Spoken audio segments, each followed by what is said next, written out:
Bonjour Patrice, Bonjour parlait Laurent. de Vladimir Bonjour Poutine, on parle beaucoup de Trump et d'autres grands dirigeants de la planète et ils font pas toujours rire, si? Oui, il y a aussi des anonymes, mais Oui. comme tous les matins, j'ai parcouru la presse et j'ai été pris d'une crise de fou rire, mais de rire jaune. Je me suis dit, on est entouré par les menteurs, les bluffeurs, les arnaqueurs et les types pas clairs. On a l'impression de vivre dans une immense bulle où le mensonge fait loi. Alors prenez le Parisien, la vedette du jour, celui qui fait la une, c'est le ravisseur présumé de la petite Maëlys. Les juges vont l'entendre pour la première fois aujourd'hui. Le gars croule sous les éléments à charge. Son ADN a été découvert, superposé à celui de la fillette de 9 ans, mais il nie avoir joué quelque rôle que ce soit dans la disparition. Je ne sais pas pourquoi, mais on a un petit peu de mal à le croire. Et lui, regardez, menteur ou pas menteur, Salah Hamouri. Cela fait 100 jours que ce franco-palestinien végète dans une prison israélienne.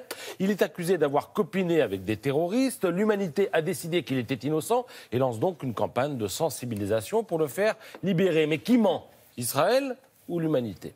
Et là, qui ment, Opel ou Peugeot? Alors je vous explique, Peugeot a racheté Opel. Et voilà, c'était il y a quelques mois et quelques mois après, donc aujourd'hui, le constructeur français estime s'être fait rouler dans la farine de blé complet.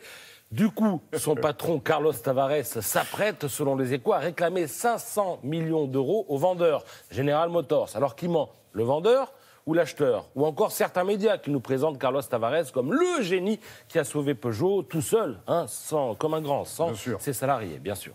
Des menteurs, en veux-tu, en voilà. En ce moment, le champion du monde, c'est lui. Kim Jong-un, il revendique son entrée dans le club atomique. Alors on se dit qu'il sait effectivement faire décoller une fusée, mais pas forcément armer cette fusée. Alors est-ce qu'il ment? À vrai dire, on ne sait pas trop, même si l'on parierait sa chemise que la vérité n'est pas son obsession première au quotidien.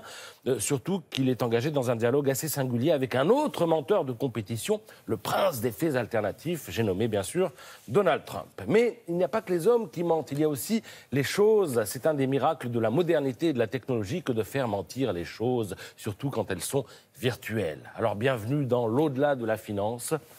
Je vous présente le Bitcoin, la monnaie qui rend fou. C'est une monnaie électronique. Elle n'est soumise à aucune autorité bancaire. Elle est en train de faire la fortune de quelques audacieux téméraires. Sa valeur a été multipliée par plus de 10 depuis le début de l'année. Sauf que demain, elle peut dégringoler d'autant. Alors on est là aux confins de la spéculation. Et ce que vous voyez là, regardez la photo, nous est présentée ce matin dans Libération comme une ferme de Bitcoin installée en Mongolie.